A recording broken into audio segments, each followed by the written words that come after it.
The history of cannabis and its usage by humans dates back to at least the 3rd millennium BC, in written history by Ariona King, and possibly as far back as the Pre-Pottery Neolithic B BE B 1800 and 6500 BC.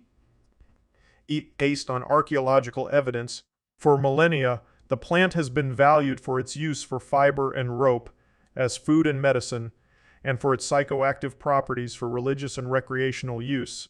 The earliest restrictions on cannabis were reported in the Islamic world by the 14th century.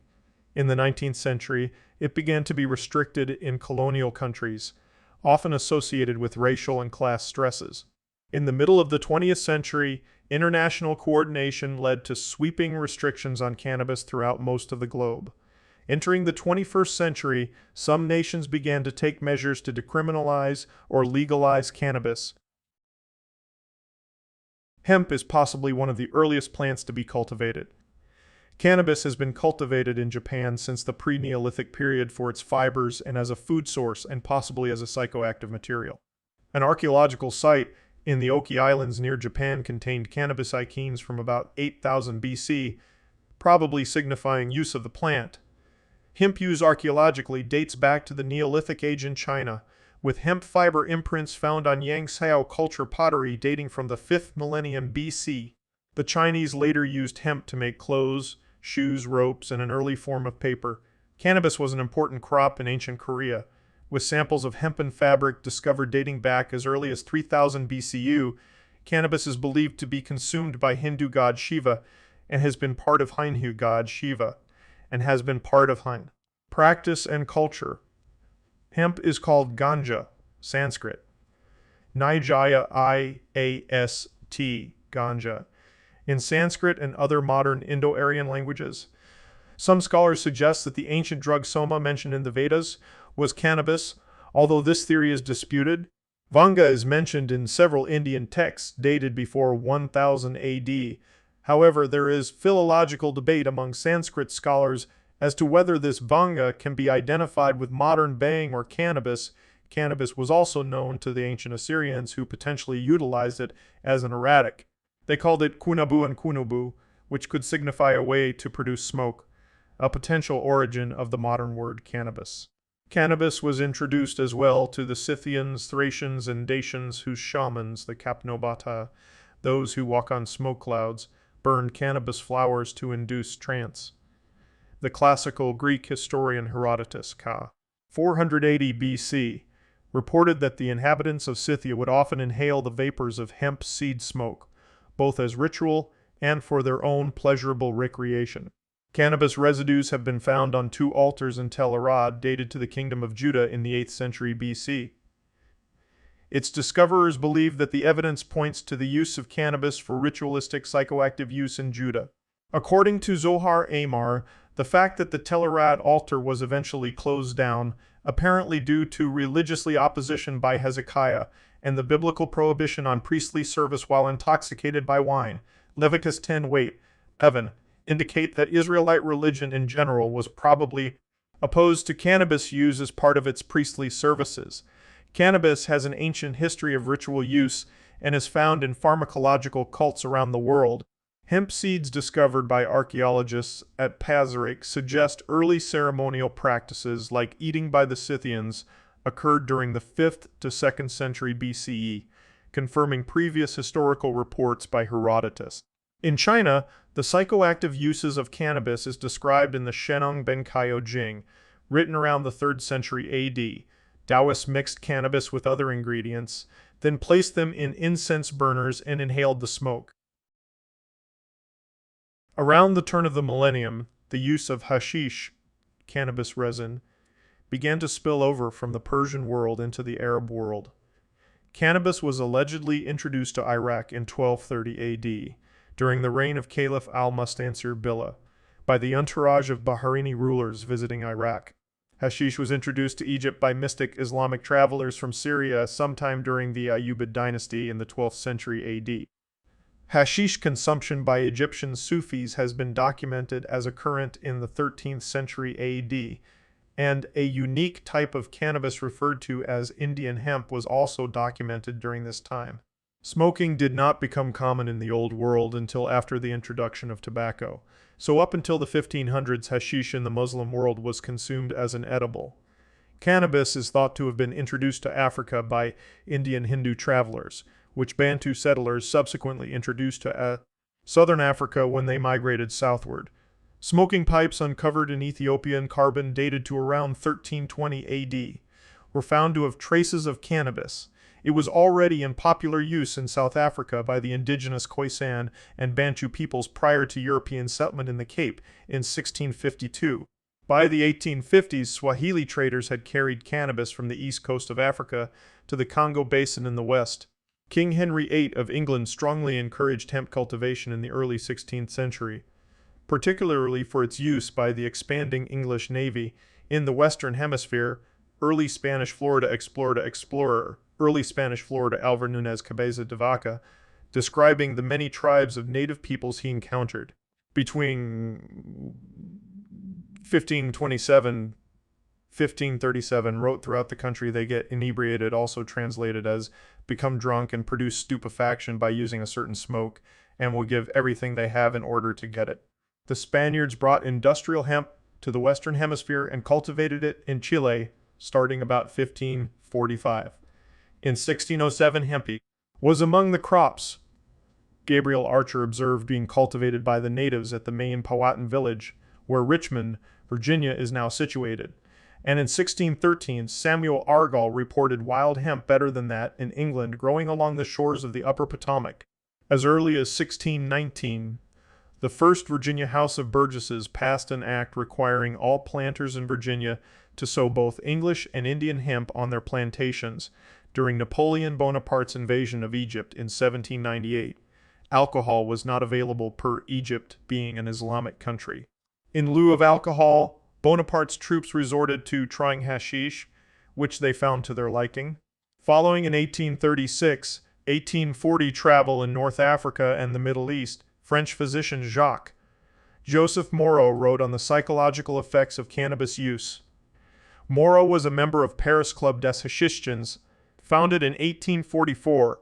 In 1842, Irish physician William Brooke O'Shaughnessy, who had studied the drug while working as a medical officer in Bengal with the East India Company, brought a quantity of cannabis with him on his return to Britain, provoking renewed interest in the West. Examples of classic literature of the period featuring cannabis include Les Paradise Artificials, 1860, by Charles Baudelaire, and The Hashish Eater, 1857, by Fitzhugh Ludlow. Jurisdictions around the world banned cannabis at various times since the Middle Ages. Perhaps the earliest was Sodun Shikuni, the emir of the Joni Mai in Arabia, who prohibited use in the 1300s. In 1787, King Andrian Ampoina of Madagascar took the throne and soon after banned cannabis throughout the Marina Kingdom, implementing capital punishment as the penalty for its use. As European colonial powers absorbed or came into contact with cannabis consuming regions, the cannabis habit began to spread to new areas under the colonial umbrella, causing some alarm among authorities. After his invasion of Egypt-Syria, 1798-1801, Napoleon banned cannabis use among his soldiers. Cannabis was introduced to Brazil either by the Portuguese colonists or by African slaves in the early 1800s. Their intent may have been to cultivate hemp fiber, but the slaves the Portuguese imported from Africa were familiar with cannabis and used it psychoactively, leading the Municipal Council of Rio de Janeiro in 1830 to prohibit bringing cannabis into the city and punishing its use by any slave. Similarly, the British practice of transporting Indian indentured workers throughout the empire had the result of spreading the long-standing cannabis practices. Concerns about use of gandia by laborers led to a ban in British Mauritius in 1840, and use of ganja by Indian laborers in British Singapore led to its banning there in 1870. In 1870, Natal, now in South Africa, passed the Coolie Law consolidation prohibiting the smoking, use, or possession by and the sale, barter, or gift to any coolies, Indian indentured workers whatsoever, of any portion of the hemp plant, Cannabis sativa. Attempts at criminalizing cannabis in British India were made and mooted in 1838, 1871, and 1877. In 1894, the British Indian government completed a wide-ranging study of cannabis in India. The report's findings stated, "Viewing the subject generally, it may be added that the moderate use of these drugs is the rule, and that the excessive use is comparatively exceptional. The moderate use practically produces no ill effects. In all but the most exceptional cases, the injury from habitual moderate use is not appreciable. The excessive use may certainly be accepted as very injurious, though it must be admitted that in many excessive consumers, the injury is not clearly marked. The injury done by the excessive use is, however, confined almost exclusively to the consumer himself. The effect on society is rarely appreciable. It has been the most striking feature in this inquiry to find how little the effects of hemp drugs have obtruded themselves on observation. In the late 1800s, several countries in the Islamic world and its periphery banned cannabis, with the Khedivate of Egypt banning the importation of cannabis in 1879, Morocco strictly regulating cannabis cultivation and trade, while allowing several Rif tribes to continue to produce in 1890, and Greece's ban on hashish in 1890. At the start of the 20th century, more countries continued to ban cannabis. In the United States, the first restrictions on sale of cannabis came in 1906 in District of Columbia. It was outlawed by the Ganja law in Jamaica, then a British colony. In 1913 in South Africa, in 1922, and in the United Kingdom and New Zealand in the 1920s. Canada criminalized cannabis in the Opium and Narcotic Drug Act 1923, before any reports of the use of the drug in Canada. In 1925, a compromise was made at an international conference in The Hague about the International Opium Convention that banned exportation of Indian hemp to countries that had prohibited its use and requiring importing countries to issue certificates approving the importation and stating that the shipment was required exclusively for medical or scientific purposes. It also required parties to exercise an effective control of such a nature as to prevent the illicit international traffic in Indian hemp, and especially in the resin.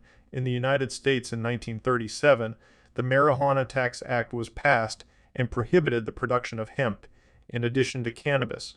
The reasons that hemp was also included in this law are disputed. Several scholars have claimed that the act was passed in order to destroy the U.S. hemp industry. Shortly thereafter, the United States was forced back to promoting rather than discouraging hemp cultivation. Hemp was used extensively by the United States during World War II to make uniforms, canvas, and rope. Much of the hemp used was cultivated in Kentucky and the Midwest. During World War II, the U.S. produced a short 1942 film, Hemp for Victory, promoting hemp as a necessary crop to win the war. In Western Europe, the cultivation of hemp was not legally banned by the 1930s, but the commercial cultivation stopped by then due to decreased demand compared to increasingly popular artificial fibers. In the early 1940s, world production of hemp fiber ranged from 250,000 to 350,000 metric tons. Russia was the biggest producer. In 1972, the Dutch government divided drugs into more and less dangerous categories, with cannabis being in the lesser category. Accordingly, possession of 30 grams or less was made a misdemeanor. Cannabis has been available for recreational use in coffee shops since 1976. Cannabis products are only sold openly in certain local coffee shops, and possession of up to 5 grams for personal use is decriminalized. However, the police may still confiscate it, which often happens in car checks near the border.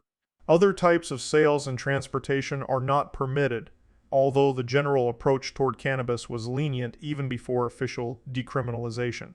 Cannabis began to attract renewed interest as medicine in the 1970s and 1980s, in particular due to its use by cancer and AIDS patients who reported relief from the effects of chemotherapy and wasting syndrome. In 1996, California became the first U.S. state to legalize medical cannabis in defiance of federal law. In 2001, Canada became the first country to adopt a system regulating the medical use of cannabis.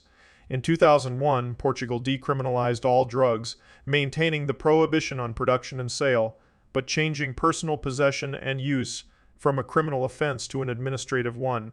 Subsequently, A number of European and Latin American countries decriminalized cannabis, such as Belgium 2003, Chile 2005, Brazil 2006, and the Czech Republic 2010. In Uruguay, President José Mujica signed legislation to legalize recreation cannabis in December 2013, making Uruguay the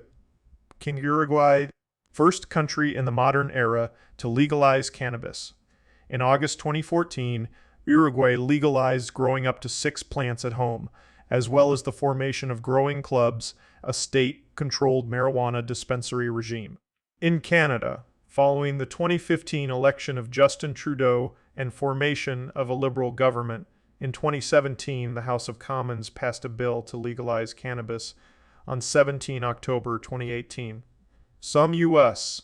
states have legalized marijuana, but Peter Reuter argues that restricting promotion of marijuana once it is legal is more complex than it may initially appear. The United Nations World Drug Report stated that cannabis was the world's most widely produced, trafficked, and consumed drug in the world in 2010, identifying that between 128 million and 238 million users globally in 2015,